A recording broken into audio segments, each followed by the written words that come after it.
Do you guys have any hills to die on that you're thinking about? And so what that would be is like something, a hot take if you're younger, something that you would say at a party or something like that. It's an opinion of yours that you jump out with. Skittles aren't that great. Skittles aren't that great. Skittles aren't that great.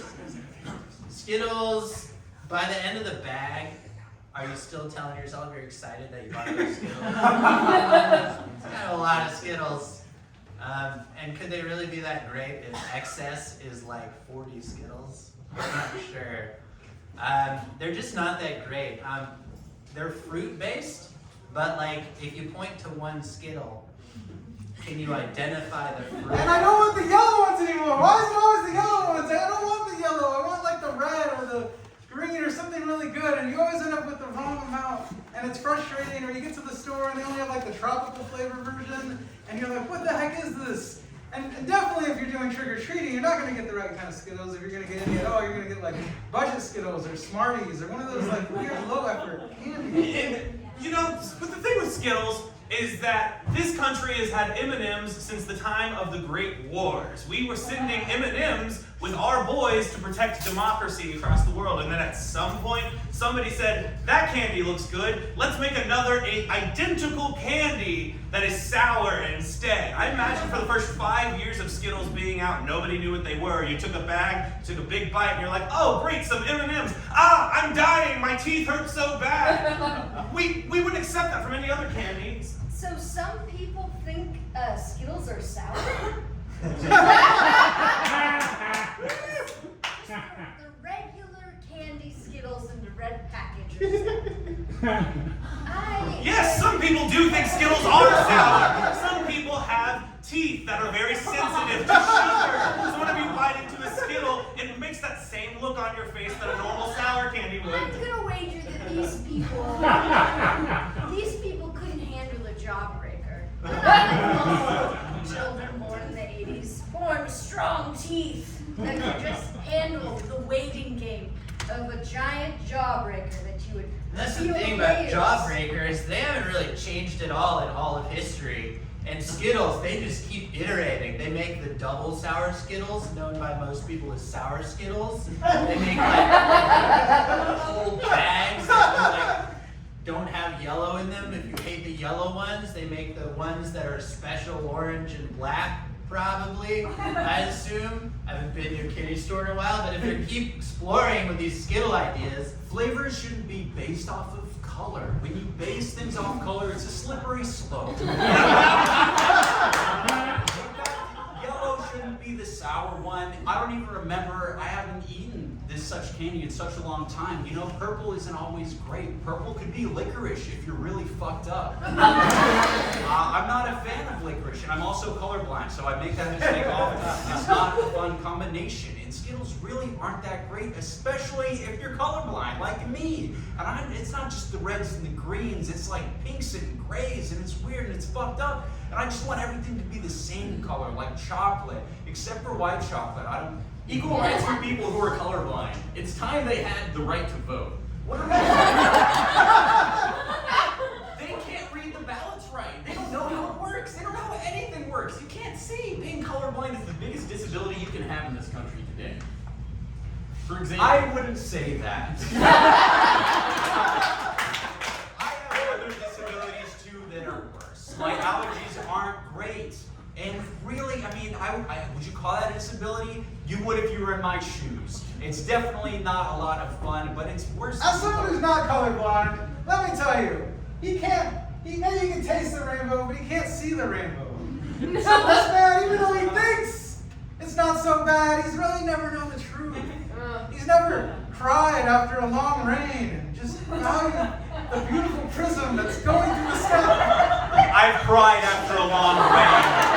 I've cried after a long rain. I've cried after a long rain. I'm not going to cry because there's a rainbow. When I see a rainbow in the sky, I see some of those colors. I see Roy G. B. I don't see the I and the B. It's the B and the I and the B are all the same color to me. It doesn't matter. It's all one biv. Like,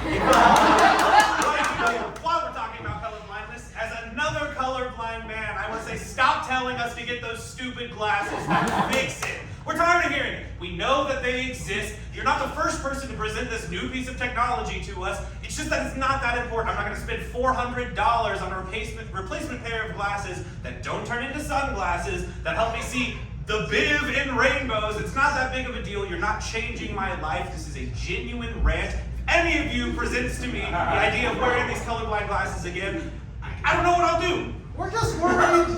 We're just worried that maybe when you drive up to a stoplight, that maybe you wouldn't know. You should go faster. I don't know.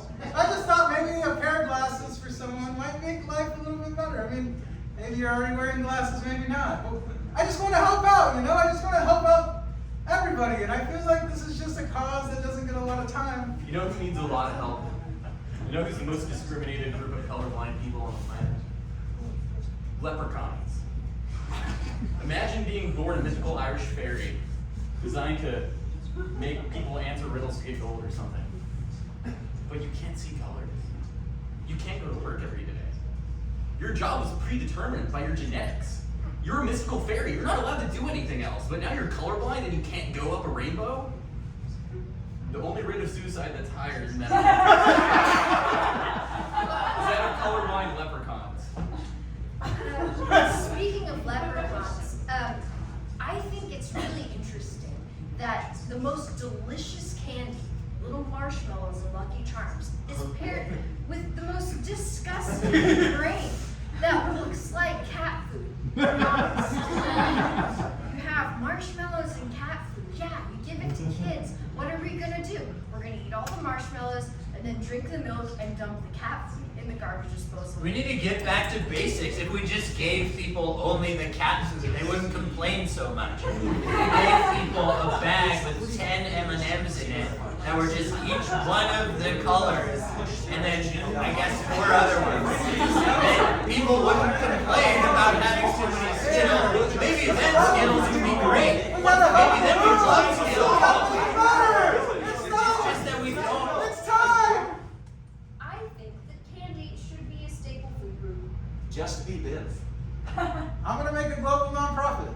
We need to get back to basics. Justice. Stop trying to fix me. You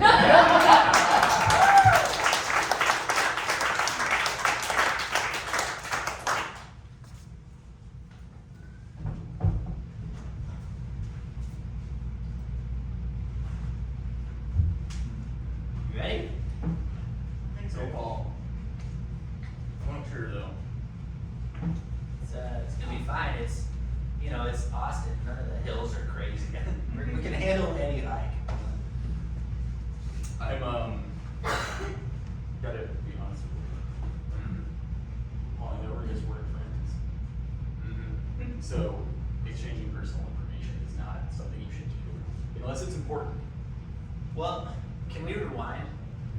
When you say just work friends, is that like because it's in a different category than other types of friends? Primarily work friends. That's mostly our time we spend together is at work. Like 51%. But right now, you came over to my place and we like had a drink and now we're gonna go on a hike. And so I think that's more of like a friend thing. Okay, Paul. So I'm just saying, like, if we could rewind back to when you said we're just work friends. I don't want to like take offense or anything. I just feel like that's kind of a little creative, and we're about to go out into the wild and everything. And I feel like we need to just clear the air. Okay, Paul. You're my friend. You're acting very delicate right now. I did not see this coming. I have to be very clear with you. This is a huge red flag. But I am your friend.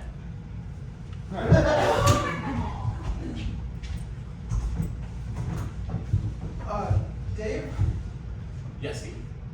I heard you have a non-work friend.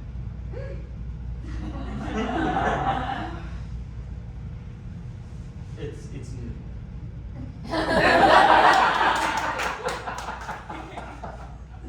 I thought we were exclusive. Steve, we're not exclusive. We're just both working on the same project right now. We're partners for now, completing the task that the boss assigned us. That's not what you said at the beginning of this project.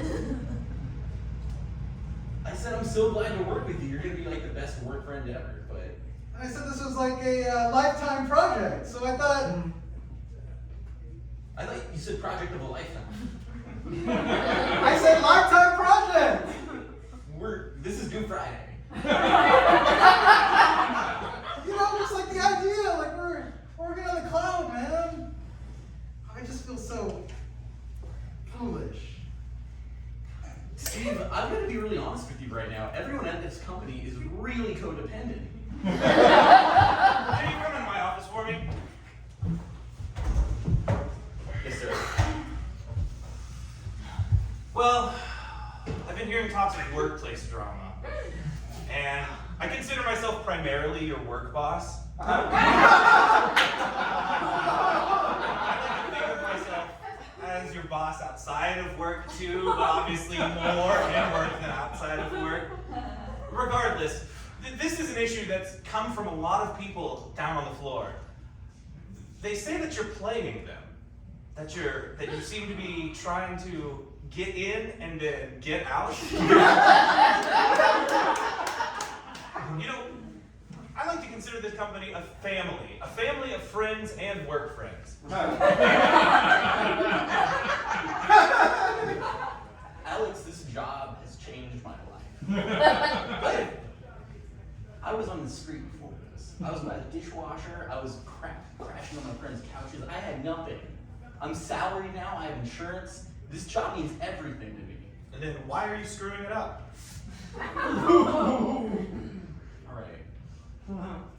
I'm gonna cut it. Just gonna go straight into it here. Yes, sir. I need you to be friendlier. I need you to be more excited. I need you to start maybe making things happen outside of work. Yeah. Whenever someone comes to you with a project, you know, maybe don't make it so clear, okay, I'm gonna do this for you, but only during work hours.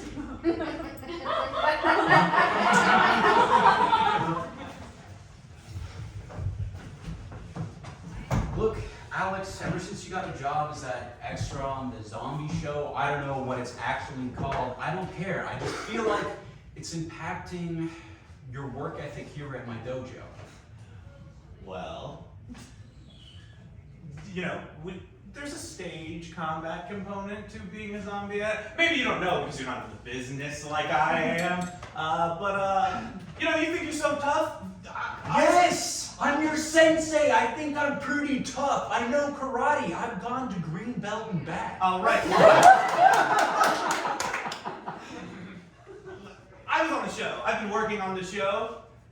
Just last week, we had a character who was a sensei, and you know what he did? He got eaten by zombies. How tough do you are? How tough do you think you are if I come at you like this? Don't come at me like that, Because okay? you're scared? Because you're scared? This is exactly what I'm talking about. You're too focused on being an extra that you're doing part-time after your real job. It is my passion. I'm an actor, and I was born to act. And whenever I'm out there, I can feel the zombie in me come out. It feels like who I am. I don't think that's gonna change how we function. You know, I pay you to teach me karate. You get paid. I thought this